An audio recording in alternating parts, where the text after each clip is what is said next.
এবার ফেনীতে ধরা পড়ল এক মহিলা জিনের বাদশা। সময়ের ক্যামেরার ফাঁদে ফাঁস হয়ে গেছে ফুলগাজীর মুন্সিরহাটের এক গৃহবধূর জারিজুরি।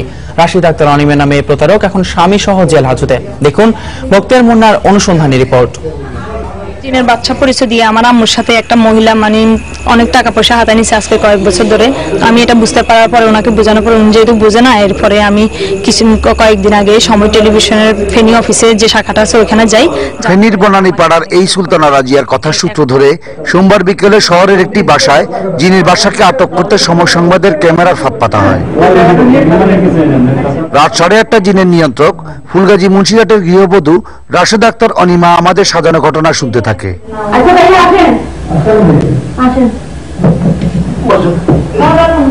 হিম আবহাওয়ায় নিজেই সমস্যা নিয়ে হাজির হলাম তার কাছে।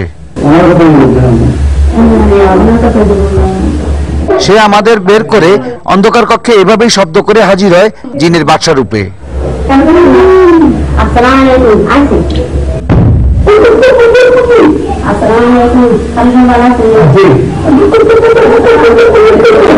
হঠাৎ ক্যামেরার বাতি জ্বালিয়ে সেই কক্ষে ঢুকার পর শুরু হয় নাটকীয়তার। আমার সামনেই দ্বৈত কণ্ঠে কথা বলতে থাকে কথিত জিনের বাদশা।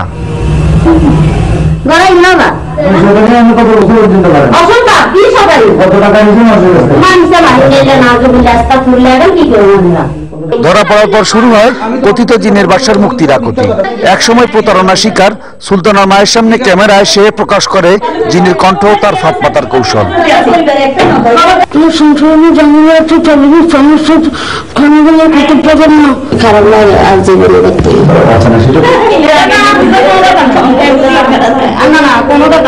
আমার বলছে যে আমার সব হয়ে যাবে, আমার কোনো কষ্ট না করতাম, আমি কোনো চিন্তা না করতাম। এটা আমার সাথে না, আরো হাজার লোকের সাথে করছে।